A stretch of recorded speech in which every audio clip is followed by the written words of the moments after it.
confusión entre que uno está mirando, ¿verdad? Bueno, en Facebook le mandan a uno muchas cosas y hay mucha confusión entre Jesús, el primogénito,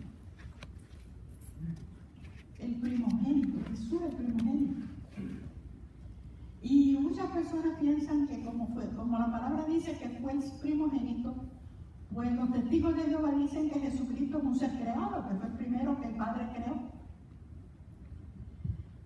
Y están bien equivocados, bien equivocados.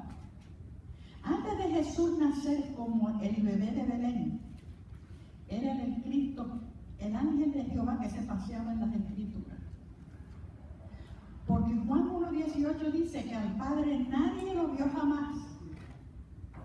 El Hijo que está en el seno del Padre, Él lo ha dado a conocer. Entonces, si al Padre nadie lo vio jamás, automáticamente la gente piensa que en el Antiguo Testamento se manifestaba el Padre. En el Nuevo Testamento, en los Evangelios se manifiesta el Hijo y en las epístolas el Espíritu Santo, pero así no es. Jesús dijo, al Padre nadie lo vio jamás. Y si nadie lo vio jamás, ¿con quién comió Abraham? ¿Quién se presentó a Manoah? ¿Quién se presentó a Gedeón? ¿Quién habló con Josué? El Jehová del Antiguo Testamento era el mismo Cristo, es una cristofanía. Amén. Porque Él dijo que al Padre nadie lo vio jamás. El Hijo es el que lo ha dado a conocer, ¿verdad? Entonces, en el Antiguo Testamento era Cristo. Miqueas 5:2 dice, y tú, Belén Efrata, pequeña eres entre las tierras de Judá, de ti me saldrá el Redentor, y sus salidas son de eternidad a eternidad. Cristo se ha paseado por los siglos, porque al Padre nadie lo vio jamás. Así que este Dios del Antiguo Testamento que hablaba con Abraham y todo eso, era una cristofanía, eran veces que se aparecía Jesús. Entonces, los testigos dicen que es un ser creado porque dicen que es el primogénito. Antes de Cristo venir a nacer como el bebé de Belén, Él era la segunda persona de la Santísima Trinidad, el gobierno trino de Dios, que es como un triángulo. El Padre es la segunda persona y el Espíritu. Gobierno legislativo, administrativo y ejecutivo. Esa es la base para las naciones. Donde quiera que hay tres. Aquí mismo hay tres cortes. Está el presidente, está la ley, el legislativo, que es la FBI y todas esas cosas, ¿verdad? Entonces está el ejecutivo, que ya son los jueces y todas esas cosas. Entonces, antes de eso Él era el Verbo, la palabra de Dios, la segunda persona de la Santísima Trinidad. Pero cuando nació, se hizo hombre en el vientre de María y nació. Él era el unigénito Hijo de Dios. No había más nadie hijo, solamente Él. Por eso se llama el unigénito. De María Él fue el primogénito. Quiere decir que María tuvo más hijos, porque si no hubiera tenido más hijos, Él no hubiera sido el primogénito. Así que Él era el unigénito. Pero cuando Él murió en la cruz del Calvario y resucitó, fue el primogénito de los muertos. Ahí fue que se hizo el primogénito. Es el primero que pasó de muerte a vida. Y por eso se le llama el primogénito. Y nosotros somos los segundogénitos, los tercergénitos, cada uno de nosotros. Amén. ¿Me entienden? Para que quede claro estas cosas, porque hay mucha confusión y cuando uno oye de muchas fuentes, lo que hace es que se confunde. Amén. Ok.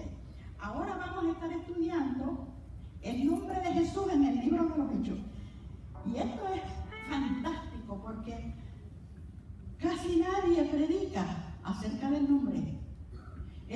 90% de los hermanos conocen el nombre, pero no saben que ellos tienen autoridad para usar el nombre. Que esas son las armas de ofensa y defensa que el Señor nos dio. Por eso en Filipenses dice: haya pues en vosotros el mismo sentir que hubo en Cristo Jesús, el cual no escatimó el ser igual a Dios como cosa que aferrarse, sino que se despojó a sí mismo y tomó un cuerpo de hombre, y estando en la condición de hombre sufrió la muerte de cruz, por lo cual se le dio un nombre que es sobre todo nombre, para que en el nombre de Jesús se doble toda rodilla de lo que está en el cielo, en la tierra y debajo de la tierra. No hay nadie que resista ese nombre en los labios de fe de un creyente. Cuando usted conoce que usted tiene derecho legal dado por el Señor mismo, un derecho de abogado, cuando te dice: ir por todo el mundo y predicar el evangelio a toda criatura. Este es nuestro deber, este es nuestro trabajo. Para eso es que nos salvó, para que propaguemos el evangelio. Y estas señales seguirán al creyente. En mi nombre echarán fuera demonios. ¿Quiénes? Los creyentes. ¿Cuáles? Todos. Tenemos un arma de ofensa y un arma de defensa, el nombre de Jesús. Pero la mayoría de los creyentes no conocen esto, desgraciadamente. Por eso andan siempre recibiendo palos. Y el diablo me hizo, y el diablo me hizo. Y los demonios me están haciendo, y los demonios me están haciendo. Los demonios no se acercan a ti cuando tú sabes que tú los puedes mandar al abismo solamente mencionando el nombre de Jesús. Ah, pero si no lo sabes, te van a dar palo, ¿verdad? Pero ya que lo saben, ¡wow! Y nosotros nos vamos a dar cuenta cómo la iglesia primitiva no perseguía a los apóstoles por hablar de Jesús. Los perseguía por mencionar el nombre. Ellos le tenían terror al nombre. ¿Qué le parece? Vamos a ver, vamos a empezar. Jesús le dio el poder de abogado a la iglesia de usar su nombre. En el Evangelio de Juan tenemos el registro del acto legal de parte del Maestro. Jesús dijo: no me elegiste a mí, sino que yo os elegí a vosotros. Fíjense ustedes, ustedes no eligieron al Señor, el Señor los eligió a ustedes. Y esto es un grande privilegio, que el Dios que hizo los cielos y la tierra, el universo, las estrellas y todo lo que hay, se haya acordado de usted y lo haya elegido a usted como hijo suyo. Esto es un privilegio gigantesco, porque no todo el mundo tiene este privilegio. Mire usted los millones que están muriendo en Siria. Mire usted los millones que están muriendo en todos los países, porque los juicios están cayendo y la gente no se da cuenta. Porque este evangelio es predicado a toda criatura. Por el internet, por la radio, por la televisión, por los misioneros. Y la gente quiere aferrarse a sus idolatrías. Y por eso le vienen juicios gigantescos, ¿verdad? Pero nosotros, el Señor nos escogió desde antes de la fundación del mundo, dice Pedro. Nos escogió, el Padre nos escogió en Cristo desde antes de la fundación del mundo. Y esto es algo serio, ¿verdad? Entonces dice: yo os elegí a vosotros y os he puesto para que vayáis y llevéis mucho fruto y vuestro fruto permanezca. ¿Cuál fruto tú tienes que dar? El primer fruto que tú tienes que dar es de hablarle a las almas de Cristo. Ese es el primer fruto para lo cual el Señor te mandó. Para eso te salvó, para que tú hables de Él, para que libertes a los cautivos, para que le lleves agua al sediento, para que dejes ir libres a los cautivos. Mire, esto es algo serio. Y esto no es solamente los ministros, porque los ministros lo único que tienen que hacer es prepararle a usted para que usted vaya. Educarlo en la palabra del Señor para que usted vaya a hablarle a las almas perdidas. Y muchos de nosotros no nos hemos ganado ni un gato,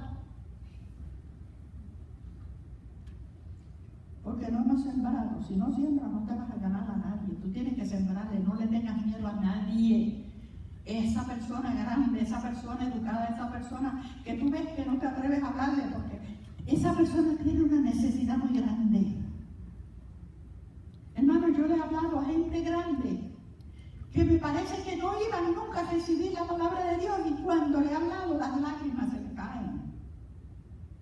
Porque todo el mundo tiene una necesidad que solamente la llena Cristo. El mundo, el corazón de uno es tan grande que el mundo entero cabe dentro y siempre queda el vacío. Ese es el vacío que lleva al hombre a beber, a jugar y a hacer las cosas malas, a los jóvenes a la droga. Es el vacío.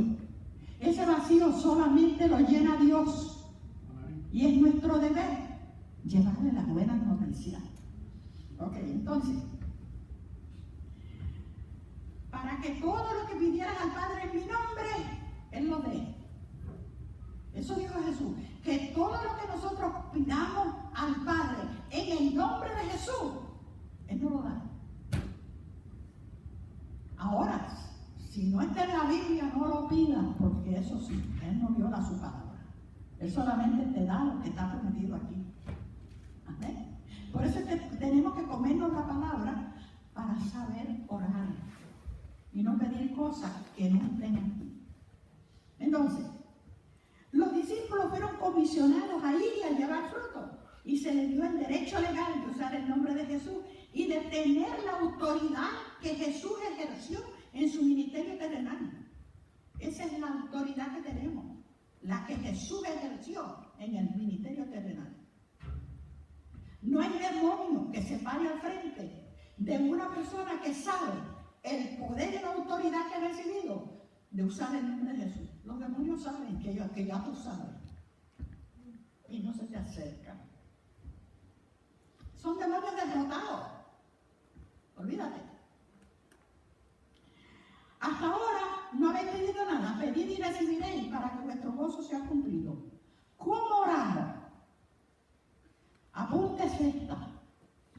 Nosotros oramos al Padre en el nombre del Hijo, en el nombre de Jesús. Esa es la forma de orar. No se ora ni a Jesús ni al Espíritu Santo. Es al Padre en el nombre de Jesús.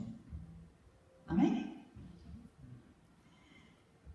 En el verso 26 dice: en aquel día no me pediréis nada en mi nombre, y no os digo que no os rogaré al Padre por vosotros, pues el Padre mismo os ama, porque vosotros me habéis amado y habéis creído que yo salí de Dios.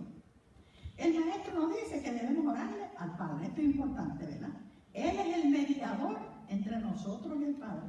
Cuando nosotros cometemos cualquier tipo de pecado, porque todavía nuestra mente no se ha renovado, ¿ok? Porque nosotros fuimos salvos cuando aceptamos a Jesucristo. El Espíritu fue salvo. Y esto fue de gracia. Entonces, cuando nosotros nos vayamos con Cristo, nos muramos, este cuerpo va a resucitar de gratis. Ya eso está pago. Pero por la salvación de nuestra alma tenemos que trabajar. El alma es nuestra capacidad de razonar, la mente, los razonamientos. Estos tienen que estar renovados por lo que dice Dios. Hasta que nosotros no renovemos nuestra mente con la palabra de Dios, no viviremos vidas victoriosas. No le digo que van a venir problemas. No le digo que no. Pero usted se va a fortalecer. Cada problema lo va a fortalecer. Lo va a fortalecer. Viene la prueba. Usted sabe que esto es un examen a ver cómo estás tú, de la temperatura de tu fe. Pero que todas estas cosas pasarán porque nuestro Dios está en control. Amén. Cuando tú sabes eso, vives una vida de reposo, descansando en el Señor. Entonces, ahora hay una cosa bien importante que es necesario que usted sepa. El nombre de Jesús no es efectivo en la persona que ha violado la ley del amor. Acuérdese, cuando tomamos la Santa Cena, dice, ustedes examínense cada uno.